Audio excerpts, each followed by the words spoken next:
Welcome to a brand new podcast series on coaching tools and approaches, brought to you by the Association for Coaching, the world's leading international professional body, which is advancing coaching in business and society worldwide. I'm your host, Claudia, coach and entrepreneur and co-founder of The Growing Coaches. Research shows that certain approaches can be effective. However, it also shows that integrating more than one approach can be even more effective. I will be in conversation with experts and look in more detail at some of these approaches, what the research says, how coaches can apply this in their practice, as well as some live demos to understand better how the approach is put into practice. Our aim in this series is to bring you closer to the research and information on a variety of approaches that you might like to put into practice. Welcome to this episode. We will cover improv, music, visuals, and art as a means of expressing yourself. Today we have with us Andrea Giraldez-Hayes, Julie Flower, Anna Sheather. Rather than me introducing you, it would be great if you could tell the listeners more about you and how you got here. Anna, do you want to share with us first how you got yourself into this coaching with art? Let me just give you a bit of background about being a coach, I suppose, because I'm a master executive coach and a coach supervisor, and I've been coaching since 2006. And art in coaching started in 2016. And over the period of that time between 2006 and 2016, I was also working on my creative practice. So I'm a self-taught artist. And it was the coming together of the two that brought me to launching art in coaching as my space for sharing research and practice and offering things to other coaches who might want to explore this space. And it sort of came in a conversation with my own supervisor, because I was starting to become quite jaded with my coaching practice. And I come from a very corporate background, pure business background. So Elan Coaching is my executive coaching practice. And that was very corporate, and still to a certain extent is very corporate. But of course, as you're developing and growing as a creative human being, and as a coach, we know, don't we, that we bring all of ourselves together into a coaching space. I was getting this kind of separation, and it was in a conversation with my supervisor where he said to me, the great thing about what we do as coaches is we can take our energy anywhere we want to take it. And it was an epiphany moment, really. And I brought art and coaching together at that point. And I've been doing a lot of research behind the scenes already, in terms of, should I be an art therapist? Is that something else I should be doing? What's going on with all this artwork and what's, the intellectual side of making art, all that was going on. So that was it. That was my epiphany moment, and it brought me into the art-based coaching space. And that was back in 2016. Thank you for sharing that, your career progression and how introducing yourself and your personality and almost giving permission to bring your energy to the coaching session. Julie, do you want to share with us a little bit about you and how you got here? Thanks, Claudia. Great to be here. What Anna just said about we can take our energy anywhere we want to take it really resonates with me. So I suppose what I'm bringing to the space today is around how exercises and ways of being from improvised comedy and theatre can bring something quite different to the coaching space with clients, but also potentially with coach development. So I am a coach. I have been for about 8 years, primarily in the leadership development space. I'm really interested in how leaders can navigate uncertainty. And obviously, it's more relevant than ever right now. And I'm also an external tutor in coaching at Henley Business School. I also took up improvised comedy about 8 years ago as well. And what I found fascinating was really the alignment between the two disciplines. Because if we believe that coaching is a dialogic, co-creative partnership, then actually to some extent that's exactly what improvised theatre is. If you walk onto a stage and you're going to perform for 30 minutes with other people, but you've no idea what that content is going to be, you've got to be prepared for emergence, and you've got to have certain skills, behaviour and way of being. So this really these two aspects of my life in parallel really interested me. So I've been exploring both through research and practice what improvised theatre and comedy can bring to coaching. Thank you for that, Julie. And I guess for the listeners, so improv, short for improvisation. So how to bring in this creating content on the spot without a script or any planned material to the coaching space to provide an exercise where the coach can experiment and develop certain things. So we look forward to hearing all about it, Julie, in the episode. Andrea, do you want to share with us how you got here and how you introduce the concept of art expression in coaching? Yes, thank you very much, Claudia, for organizing this. And I'm a chartered psychologist, I'm a coach and a supervisor, but that was not always the case. So from very young, I was a musician. For many years, I worked as a professional musician. And then in 2007, I started working in community arts and participatory arts projects. And we were working in different countries with artists, visual artists, people working in theater, music. So that brought my vision, of arts. And then in 12 years ago or so, I decided to leave that career and to use all my time to do coaching and to go into psychology. And that was the case for 6 years. But I was feeling that something was missing, because I decided to leave a 20 years career behind and start something new. And I was coaching people just by having conversations, what I was told when I trained to become a coach. And in conversations with other colleagues, I started thinking, well, how can I bring my experience into coaching and how can I use it, to offer better experiences to my clients. So I started exploring different things, using images, music, different means. And very, very soon I discovered that the conversations could go much deeper in seconds when you were using this media. Of course, this is not, and we will discuss that for every client, but when the client wants to engage in these arts and creative activities, the conversation, as I said, can go to a different level. And since then, I think I started working with this 10 years ago. I started to learn how to integrate arts and coaching. And because I'm an academic, I always, it's important for me to use an evidence base. So everything I do, it's based in research. And I learned a lot from art therapy, even though coaching is not therapy, but there was a lot to learn from the experience in art therapy. Thank you. That of course resonates to two things we will be covering in the podcast. So one of them, of course, the research behind all of this. But before we go into the research, a bit more into how do we integrate these wonderful art expressions into our coaching. So Julie, can you tell us a bit more of how you incorporate improv into your coaching? Yeah, sure. It's really in a number of different ways. And I think if you were a fly on the wall in one of my typical coaching sessions, then you may not necessarily see anything that's obviously a kind of training exercise from improvised theatre. And I'll talk about that in a minute. But there might be something about my way of being that's more open to the emergence within the space, to experimenting with the client in order to help them maybe explore things in a different way, maybe in a very experiential way. So I suppose when we talk about improvisation, it is this idea of creativity, adaptation and innovation under time pressure, whether you are on stage performing or whether you are in a leadership role or in a coaching situation. So there are myriad exercises that improvised comedy and theatre performers use to help them work on the skills and the way of being in order to do this well. So exercises that think about, that help us develop our listening skills, that use the concept of yes and, which is building rather than blocking on what other people have said. Exercises that really help us build strong emotional connections and relationships.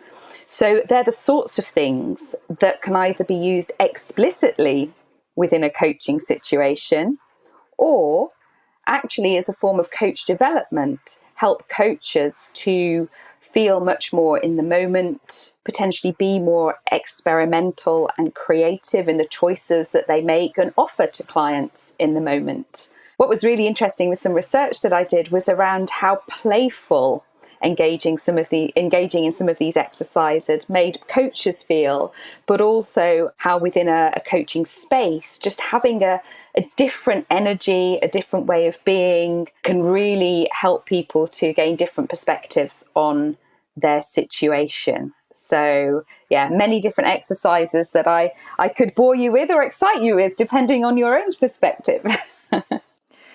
Great. So, I mean, I guess the main there, the three skills, which is creativity, innovation, and time pressure, that either the coach would be subjected or the client during the session.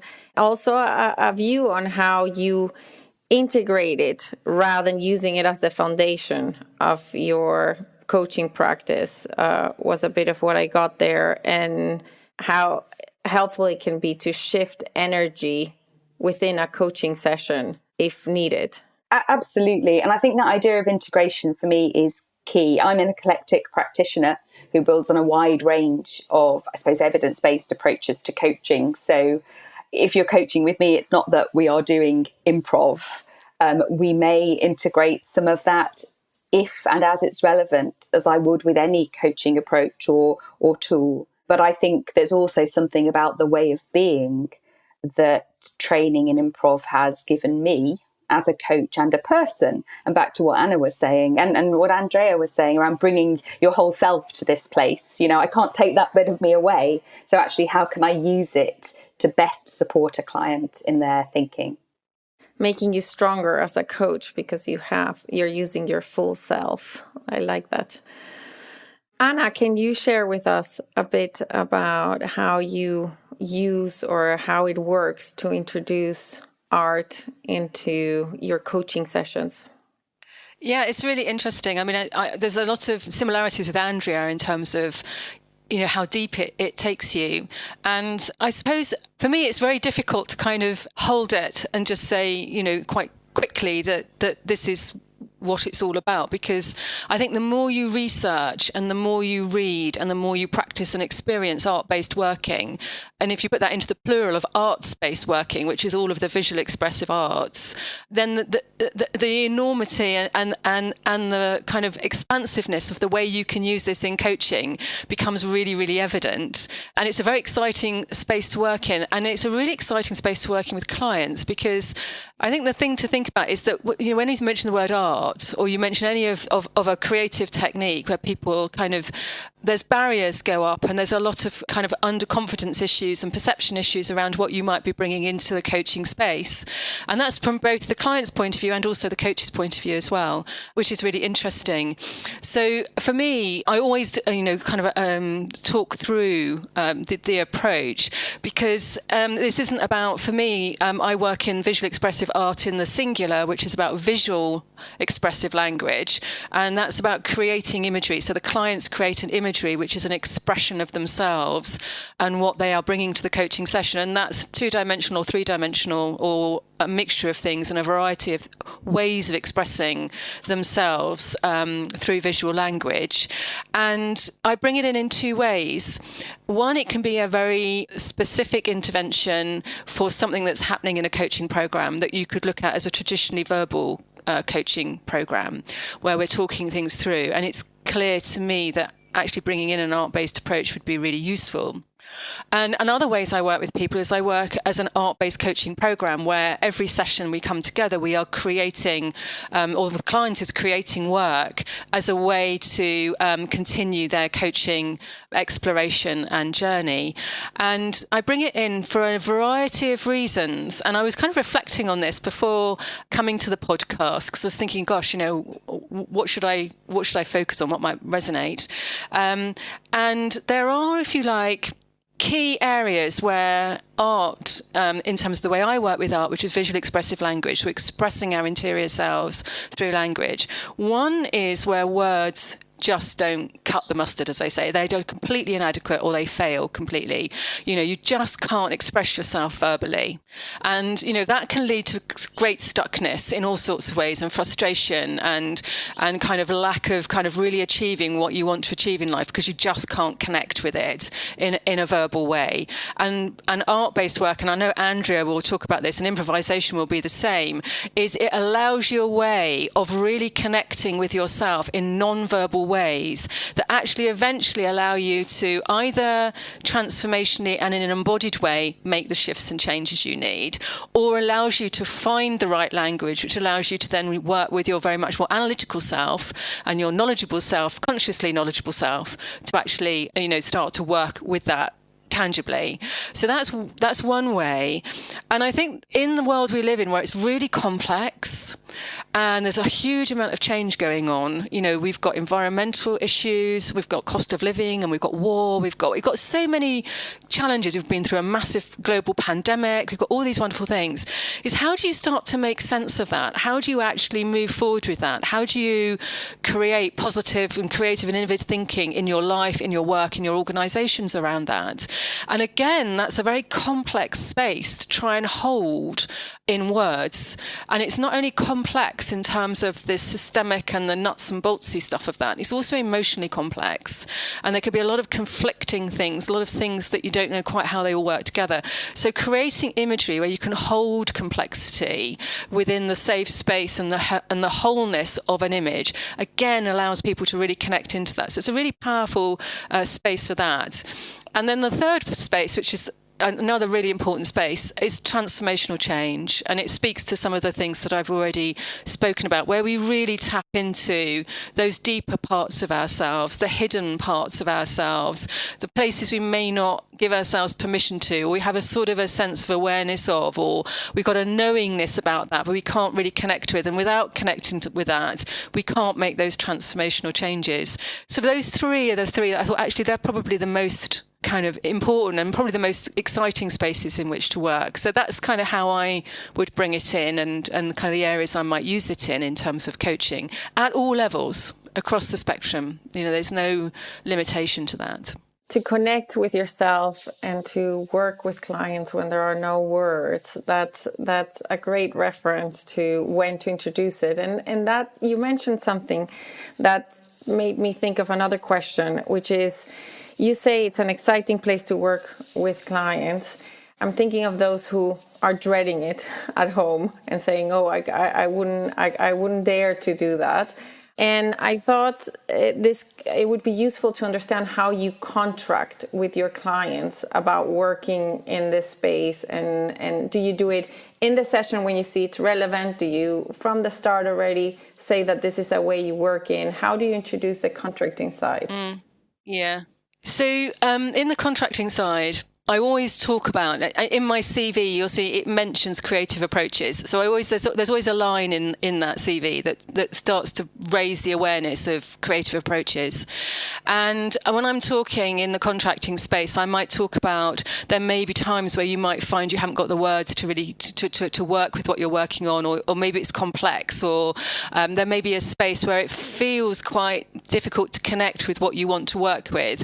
And I said, no, in these circumstances, I may offer and bring in a creative approach around image making and art, an art-based approach. And as soon as you start talking about it, you start to understand what the barriers might be there, how they might. And most people are really curious and quite playful. And one of the things I will do if I'm working in that way is all the art materials, if I'm working in person, the art materials will be out in a room. Or if I'm working online, I would have already prepared my client, given them a list of things to think about bringing to the session that they will have at their end. And one of the things I always do very early on, if it's a pure art-based program, I will get them in the very first session to start playing with materials. Just play with them, just experiment with them. I'd go off and make a cup of tea, or, just invite them to, and how did it feel? What were you experiencing? And the joyful thing about working in this way, and the byproduct of working in this way, is it reduces the stress hormones, and it actually increases the relaxation response. So even though they could be worried about working in this way, As soon as they start playing with materials, they start to relax and they start to have fun. And then even when we're working on really serious and very important areas for the client, they always experience, well, no, always is the wrong word, because not everybody does, because you've got to think about trauma and trigger and all those kinds of things. The majority of people experience it as a very joyful place, and they kind of almost want to do more. They'll often say, oh, we're going to do an art-based session next session. So they actually start to really enjoy the space. So the contracting is more about explaining what it is, defining what it is, explaining when it might be used. Then we talk about the process of how it works. And I've developed a framework of working with art in coaching, the 5-step approach, which is based on Liesl Silverstone's person-centered art therapy approach. So I will also explain that process to them as well. So, and it's a kind of a free-flow conversation. It's not like this is the list of things we're all going to cover off. So it really helps to have an exploratory conversation about it and start to kind of relax people. But at the end of the day, if somebody doesn't want to do it, they don't want to do it. And like all coaching approaches, you don't do it, because what's the point? It's not going to achieve anything. Yeah, that gives us an idea of how, it's not for everybody. And if someone is not comfortable with it, then a different approach might be the most appropriate one. And it also made me think of those clients who have Zoom fatigue and are all day in meetings, and then they have to go to a coaching session and they might dread a bit that. And then, but this playfulness and this different type of space might be an alternative for them that they might look forward to. Have you had people give you this feedback, or what types of feedback have you gotten from people? I mean, really interesting feedback. And it's the unlocking and it's the surprising quickness of the process that I think really catches people by surprise. And in that transformational space, I've had people within the second session have made huge shifts in terms of unlocking what's been holding them back. I mean, and particularly in terms of confidence issues or things that have come with them, those limiting belief patterns that have come with them from their past. I'm thinking about a particular executive that I was working with that had held these child thoughts about not fitting in and realizing very quickly that they could let it go and palpable. So they've been really surprised by how fast it works. Some people have said it's the best sessions they've ever had because it allows them to really express themselves. There's a real honesty with that, as well as kind of saying, this is just amazing. And I often get feedback later on. I've got people who say to me, Anna, I've still got those images. I've got them as photographs. They're sitting on my desk and I've been there for 6 years.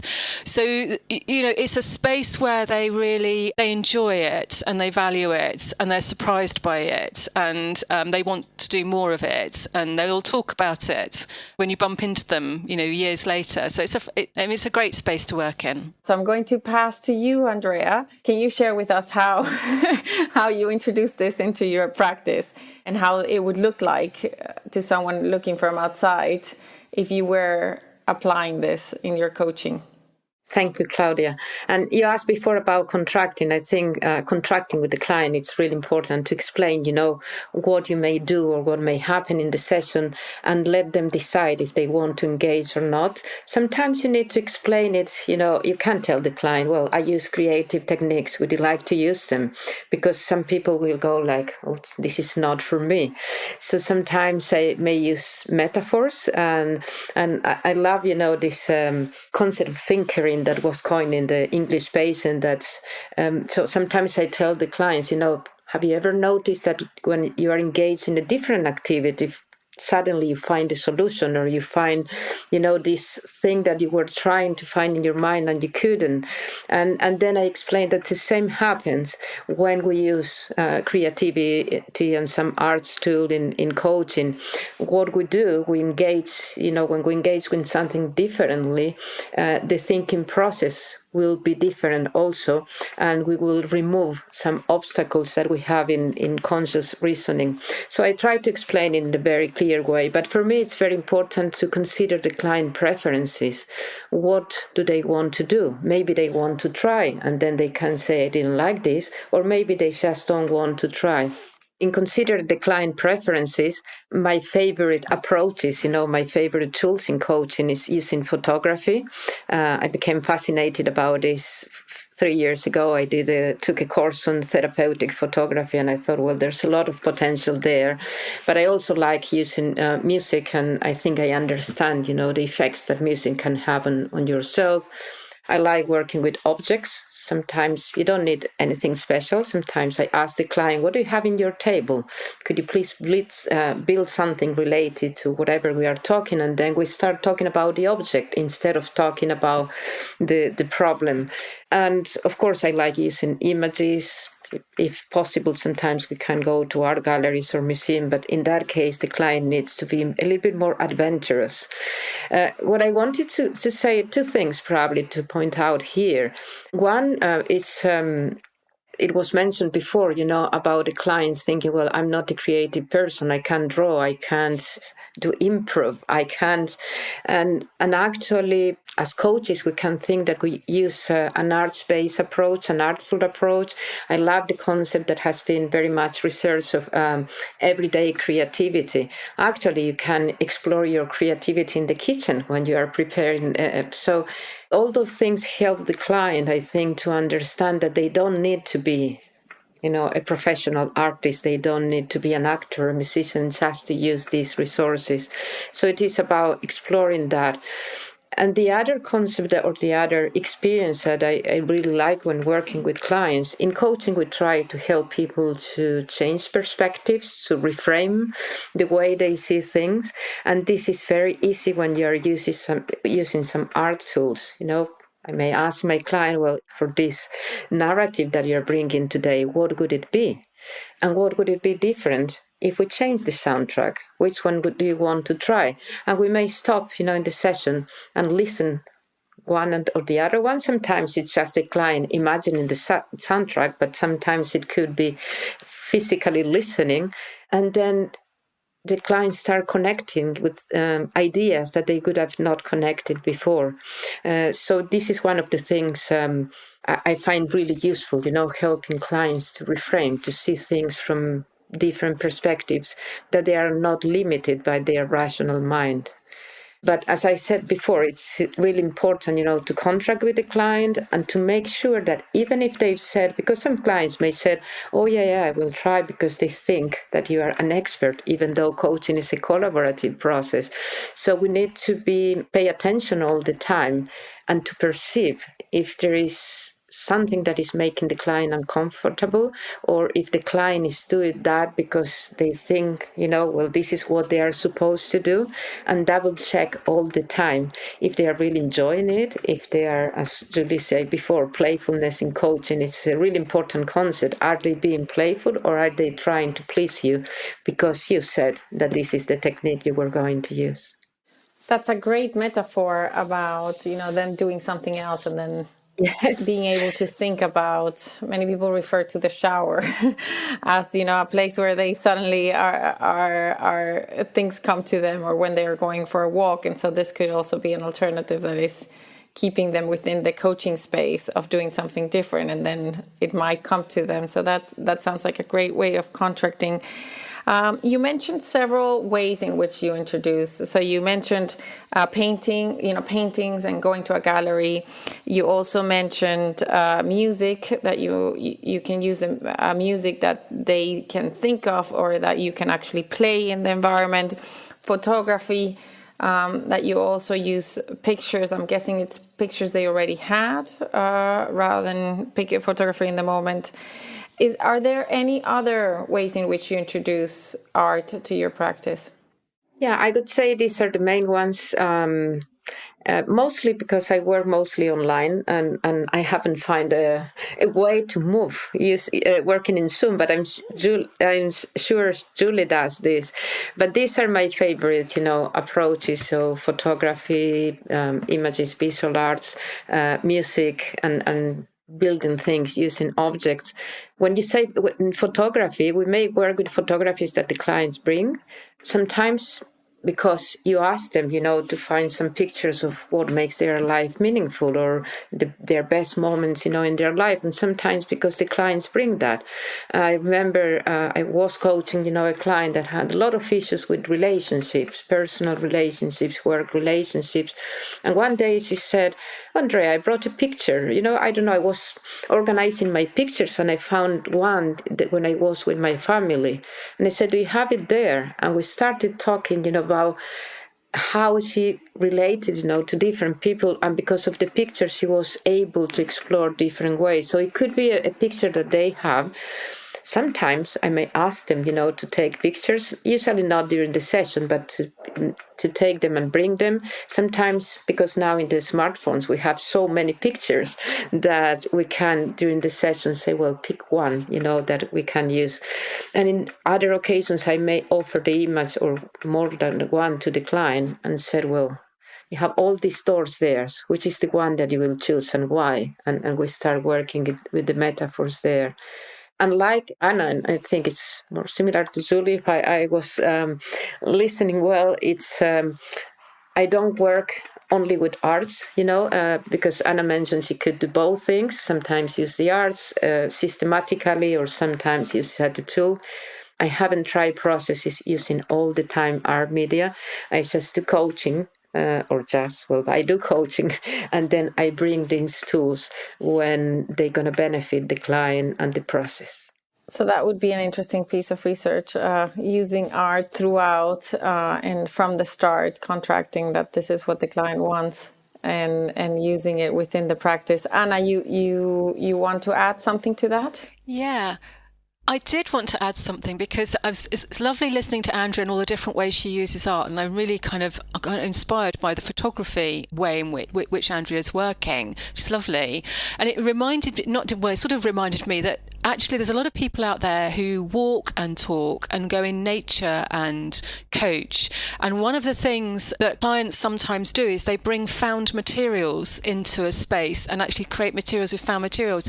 So it's another way of thinking about bringing creativity into the space is asking people to collect materials while you're walking.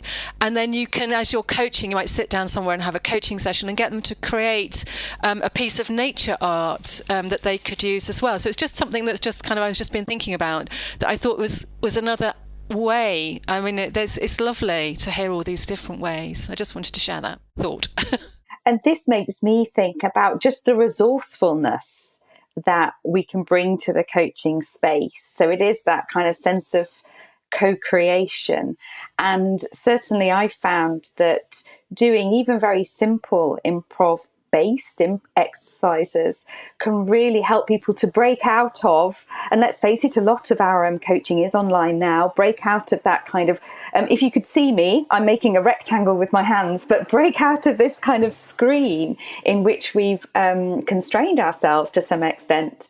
And I remember when I was doing some research with experienced coaches, one of them, and it was during the worst of COVID, one of them said to me, I haven't moved from my chair until now. I didn't realize I could explore the space that I'm in.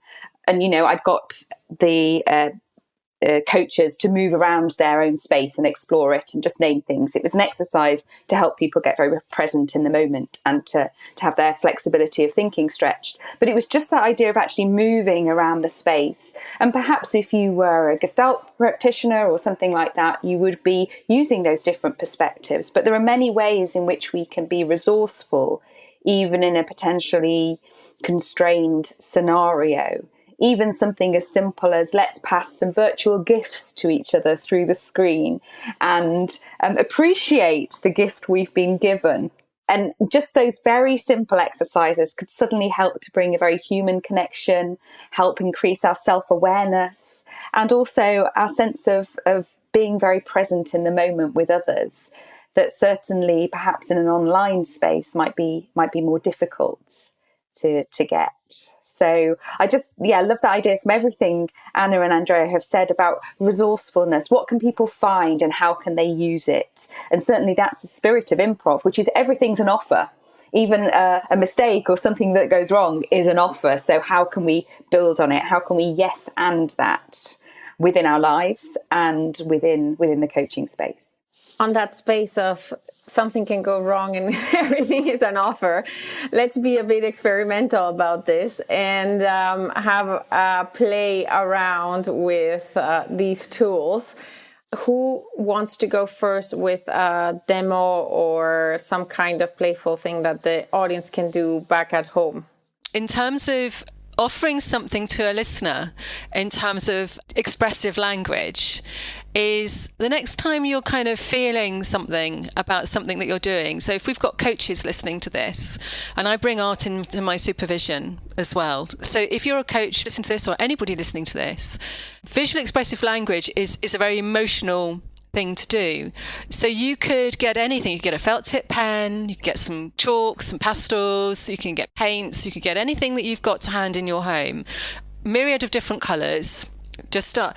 And then fill a whole piece of paper, a piece size that you feel comfortable with a colour, and just fill it in any way you want to. That's a fantastic way to just start to choose a colour and start to connect with the emotions that you're experiencing around that situation. Or you could get another piece of paper and make lots of different marks on it. Big marks, thick marks, soft marks, heavy marks, and just feel your body moving and just expressing yourself and just seeing what happens. And I can guarantee you that by the end of it, you're going to feel great. You're going to feel much more relaxed. It's a bit more fun. It's not for anybody to see. It's just for you to express your emotions and just reconnect to your body. That's a fun thing to do. When you were talking about the color one, I started looking at things around me and I suddenly went, ooh, no, I don't feel like this orange pen. I actually don't feel like this blue bullet. It's not a bullet, this foam thing either. How would you, so the person would fill the paper with all the things that they feel like of a specific color. So I'm thinking white. I actually feel white. So I'll take these earpods and put it on the paper. What would you do next? So, it's just a bit of fun, blank piece of paper. And I've got here just on my desk, just so that you can see, a lot of different coloured pens I use for writing in my workbooks and highlighting all sorts of different things. So if I was to take this piece of paper and I'd look at my pens and say, okay, so what am I drawn to? So I'm actually drawn to this particular green one. And normally I work with watercolour, so I would fill it with massive, great big marks of watercolour paint. But that's not what I've got today. It's not a problem. So as I'm sitting here on the spot, kind of improvising here, thank you, Julie, I would just fill it with loads of marks. I would just kind of whatever I feel like, whatever I feel like. I might want to do some scribbly marks, but I could do it with scribbly marks. I could do great big energetic marks. I could do lots of dots. It's whatever I feel like, because it's expressing how I'm feeling, and then just stop when I'm ready. And then I can look at it, have a smile about it. I could throw it away. I could put it anywhere. It's just a piece of how to just start to connect with yourself using mark making and colour and expressing yourself, externalising how you're feeling onto a piece of paper and into an abstract image. It's just an abstract image, and that's what it is. And it's your own abstract image. So there's no wrong. I'll share, Anna, with this. I'll share story. So I've used one of your tools, which I absolutely love, and it's been using on me as a coachee. And I was stuck in a career type of dilemma where I was a bit frustrated at a certain point career-wise. And I couldn't, the session wasn't really going forward on exactly how was I frustrated. I knew how I was frustrated, but it wasn't progressing. And so I was asked to close my eyes, and we did a breathing exercise, and then to paint on the piece of paper whatever came to me. And what came was a tangled, just a tangle type of drawing where there was a beginning and an end to that drawing. So the pencil never went up, but it just went on scrambling and over itself and made what looked like a piece of string very tangled. And that took the conversation, of course, into I haven't had a straight career. I haven't had a straight line. It's been a very tangled type of a trajectory. How can I make it a straight line? And so it took the conversation. It was a very, a brief exercise, and it took the conversation in a different direction. So I've definitely, and I share it with the listeners in case you haven't experienced this type of coaching, as an example of a time when it really took the conversation into very quickly. This is a problem, and now I can move to what are my options to make a change that is sustainable for me. So I was very appreciative of this tool of yours. And that's how I got introduced to your world. Okay, so that is, obviously I can't demonstrate that in a session, because that's a whole framework that's got embedded behind it a way of holding the space and enabling somebody to create images that are really meaningful to them. So in this space, it's kind of like, what kinds of things can you start to connect and build confidence around mark making and the value of it in terms of just well-being, if nothing else. But yes, it is. It's a phenomenally powerful way of working. And you can do that through the mindful meditative imaging process that takes you deep. But also you can do it in the moment. Whatever which way you're going to go is actually about, and I think Andrea was mentioning this, I think Andrea was talking about the fact that it's getting away from your rational analytical mind.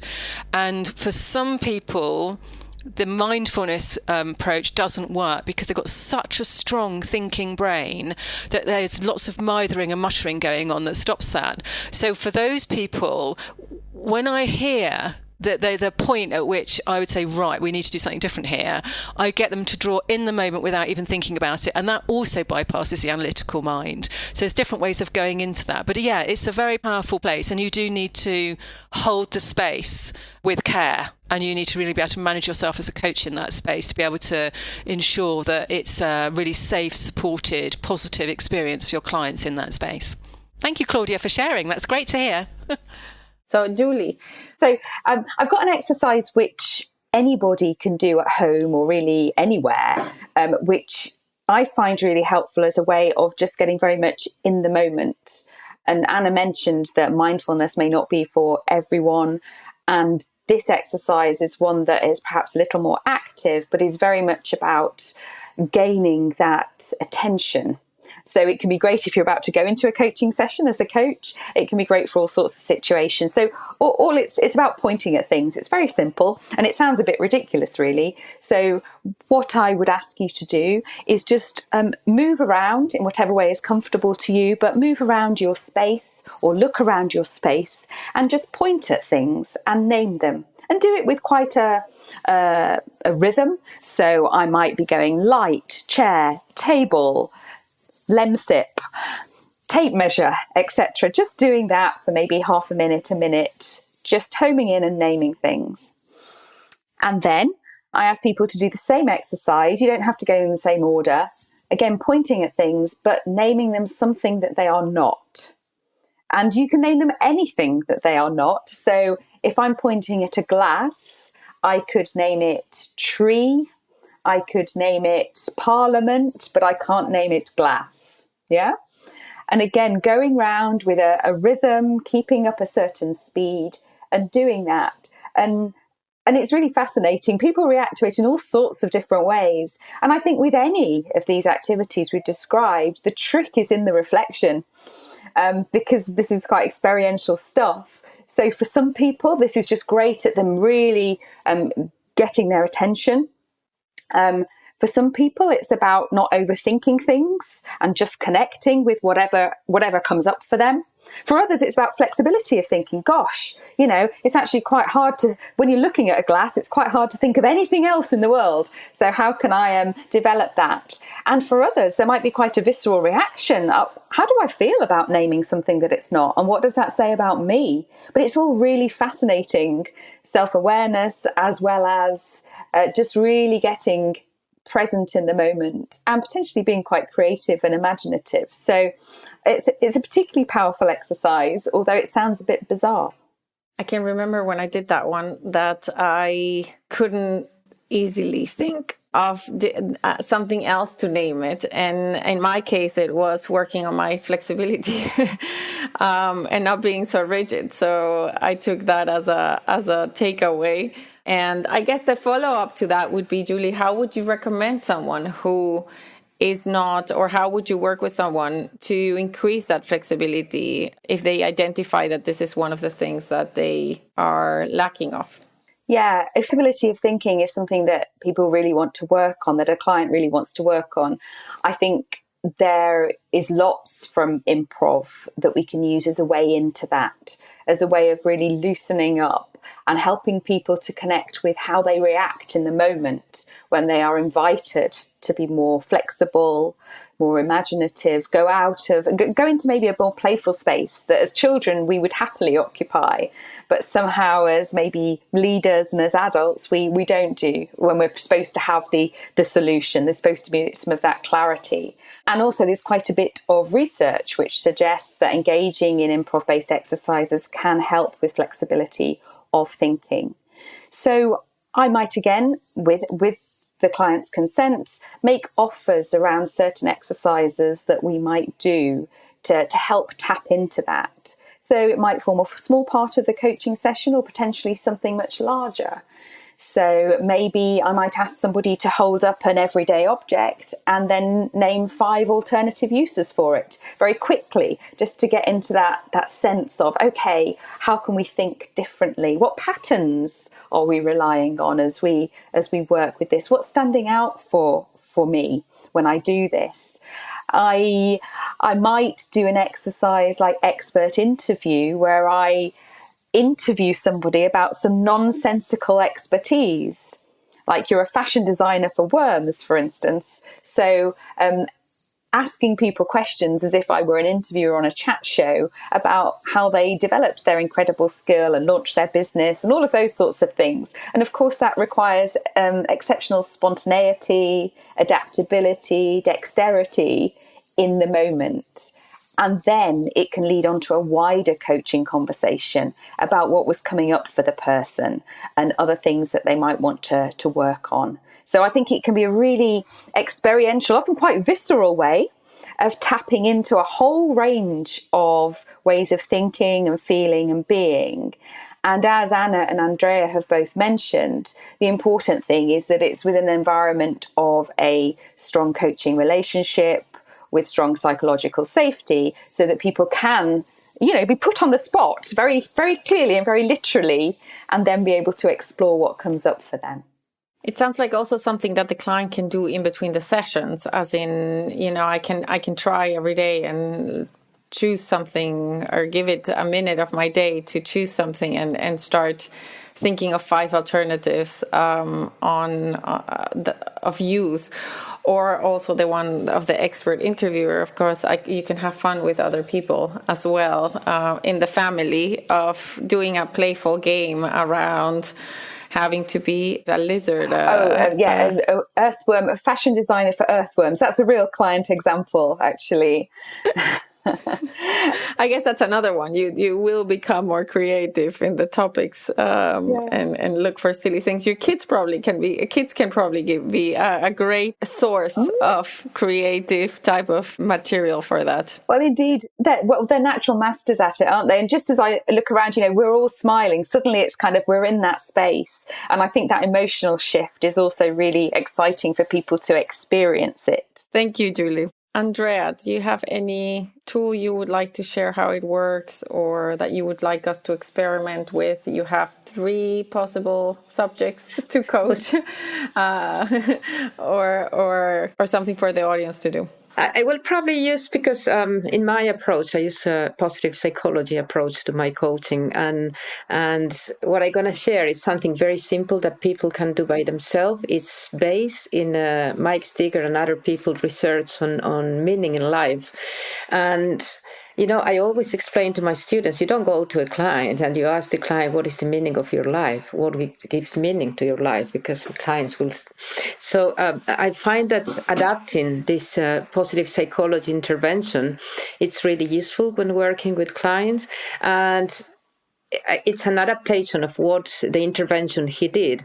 But actually, it's asking people, you can go to your album, in your iPhone or whatever you use, and choose 3 to 5 pictures of things that you think, give meaning to your life. And people will find the pictures. You can do it at home if you are listening. Just choose 3 to 5 pictures. And then once you have chosen the pictures, sit down. You can do it in one go or you can do it in different days. But for each picture, ask this question: what does this photo represent and why is it meaningful? And in coaching, I do it in a conversation with the client, but maybe the client can write something before and then we can discuss. And for people at home, they can just write about this or they can walk and think. But the idea is to connect, what this picture represents and why it's meaningful. And it's a way to connect to your values very, very quickly. Sometimes in coachings, we do value solicitation exercise, the typical one. You have 100 words, come up with 10 and then with 5. And in this reflection and conversation, people connect to their values very, very easily. So that could be one option with photos. The other one that I love, because we did this experiment many, many times, with groups of people. And it is a challenge. And it's about taking a picture of yourself or asking, could be a selfie or asking someone to take the picture, a picture that defines who you are, but you can't use your face. So, and people become so creative. I have a collection of pictures that people have shared with me. Some of them may use their faces, some of them may use their shadows or different things. And then once you have the picture, think about who you are and how would you introduce yourself to other person when you don't have your face there. And this is very much connected because we live in this culture of showing our best self to everyone. We don't share our miseries. And if you go to Instagram, everyone is happy, everyone is successful, everyone, and we build this idea that we start thinking even unconsciously, what's wrong with me? I'm not as happy as all my friends in Instagram or Facebook or whatever you use. And actually, the idea here is what happened when you remove your face. You're more than your face. What happened and how can you explore who you are when you are not smiling or you're not serious or something like this. So I think there are 2 easy exercises. My preference always, and this connects to any exercise that we can suggest here, Julian or myself, I always tell, my students, you need to try this with yourself first. Never try or suggest something to the client if you haven't tried yourself, because otherwise you don't have the experience. It will be more difficult to understand what's going on for the client, even though the client experience will not be yours.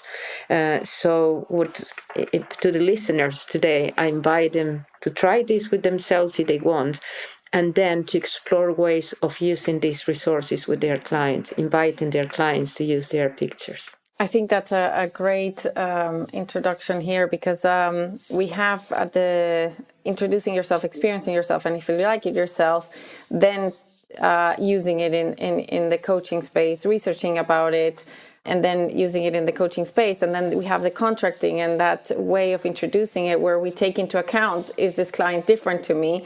Will they not enjoy this? Is this something not for this occasion? So that's a great balance of both sides of your likes and dislikes, and also taking into account the client you have in front and their specific case. One more thing only, because you are talking about introductions, we could also, ask the client to bring a picture, a photograph for the first session, a portrait or something. And then instead of asking, tell me about yourself, well, you can have the photograph, handy, and then you can use it for the client to tell about themselves. Because I don't know what's your experience, but in my experience, some clients, you say, tell me about yourself. And then 45 minutes, 60 minutes after, you say, well, when is the client going to stop? Because we are coming towards the end of the session. And other clients will tell you a couple of things and will stop there because it's quite uncomfortable to talk about themselves. The picture can work as a mediator. They are not talking about themselves anymore, even though they are. They are talking about what they are looking at. So it may help with some clients. Similar to constellation, you're working outside yourself and with what's there rather than going inwards and going deep by doing that. Great. Yeah, those sound like great exercises.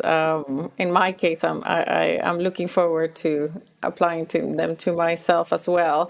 I'm reaching a round number, and so I'm questioning, values in life and purpose, and I'm actually struggling to go in. And so it sounds like a great, fun way of doing that. So if any of the listeners wants to experiment with some of these tools, I'm up for coaching.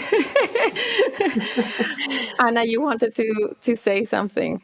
I just wanted to pick up on what Andrea was saying, expand on that need to be able to experience these things for yourself as a coach before you actually work with clients with them. So there's two reasons for me around that. One is I think these things can be seen as very simplistic things to do. We are just doing a bit of improv. So we're just taking a bit of photography. We're just going to go and do a bit of playfulness with art.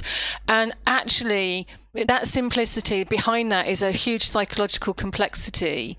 And unless you've experienced it for yourself and actually what they unlock and what you experience and how you respond to those things, you are at risk of not actually being able to work with the full value of what you could actually offer your clients with these approaches. But also you could be at risk of working inappropriately with them as well, in terms of, Julie mentioned psychological safety. But these things can also be quite triggering because they work really, really deeply. They work with our knowing selves. They work with our implicit memories and stored experiences. They can unlock things for clients that clients may not be ready to have unlocked. And that's not necessarily trauma related, but it could be trauma related, but it could also be very unsettling for the client. And you need to be ready for that. And they can be very emotional too. Even when they're very positive experiences, they can be very emotional spaces. And again, you need to be able to hold those spaces if that was to be the case in a session. So I completely agree with Andrea. It's really, really important on all different kinds of levels. Even just understanding the sheer fun and joy and expansiveness of these sessions and ways of working. So I just wanted to add that within that in terms of that. That's okay. It's great to raise that and the importance for the coach to really prepare themselves before using any of these tools. On that same note, in terms of research that sits behind these approaches, can you share with the listeners a bit of the information you have come across? Andrea? Yeah, as I said before, but that's the case in coaching in general. Most of the research or part of the research comes from therapy and psychotherapy. So when we do these things, there's no point about reinventing the wheel. The first thing I do always is go to the research in art therapy, psychotherapy, and say, what have they done? It doesn't need to be art therapy because, as Anna said at the beginning, you can have a whole coaching process using an art media, or you can use it eventually. So it could also be psychotherapy that they eventually use creative tools. But for me, the biggest, amount of research is there, and I always find some answers. But then the answer brings another question. So what? How do we use this in coaching? And this is what I've been trying to do. Sometimes I do it by myself, but most of the time with students. I look at every student the first day and say, who's interested in this topic? Then when you come to your dissertation, call me. And for example, we did a very, very nice piece of research with one of my most creative students, Beth McManus. I think she's been in another podcast. And she was exploring the experience of using music and creative marking in supervision, in coaching supervision. Other students have explored, using creative writing and journaling, creating a menu of arts activities. So we are trying to understand through these coaching interventions using art tools, what's the difference, what's the client experience. And as I said, we still have more questions than answers in the realm of coaching, but I think we are getting there. As a matter of fact, we are the four of us sitting here talking about this, and I've noticed that every time you mentioned, that You work with artful resources, creativity. There's a lot of interest in the community. So I think we are working with a topic that has a lot of future. I'll just build on Andrea's bit around the art therapy space and also the research that's emerging out of coaching around art interventions. Because when I started this back in 2016, there was nothing. I could find, I would Google and search and do all that kind of thing. And there was nothing. People were obviously using creative practices, but there was nothing in the coaching space. So exactly the same as Andrea, I pull upon the research of art therapy. And that is starting to go from experiential research through to now qualitative research. So there's an awful lot of scientific-based research happening in the art therapeutic world around this, of which we will piggyback on and then go faster probably than the art therapy world. But in the last 2 years, this has exploded in coaching, and everybody wants to get involved in something creative or do something creative. And I'm now talking to people quite regularly who are doing MScs or PhDs around art-based interventions. So I think in the coaching space, the research around art-based and art-based interventions, whatever kind of art-based intervention that is, will just explode. I think we'll, over the next 5 to 10 years, it'll be everywhere. Absolutely. So I just wanted to support that because I'm kind of in the same camp as Andrea in terms of that research. I do have some neuroscience-y research I've also been really interested in, and archaeological research around art and the intellectual aspects of art around it. I think what Andrea's talking about is really important. We need to really get together and start ramping up the research on this, definitely. So if I add to that, certainly with respect to improv and coaching, there was really nothing apart from an interesting study that looked at the concept of improvisation. So actually the notion of coaching space as an improvisational space, but without linking to exercises from theatre or comedy, and then some work around the metaphor with jazz improv, which has been explored quite a lot within leadership. But there are a few empirical studies which look, particularly within a team environment, about how engaging in improv exercises can support flexibility of thinking, collaborative behaviour, psychological safety for climates for innovation.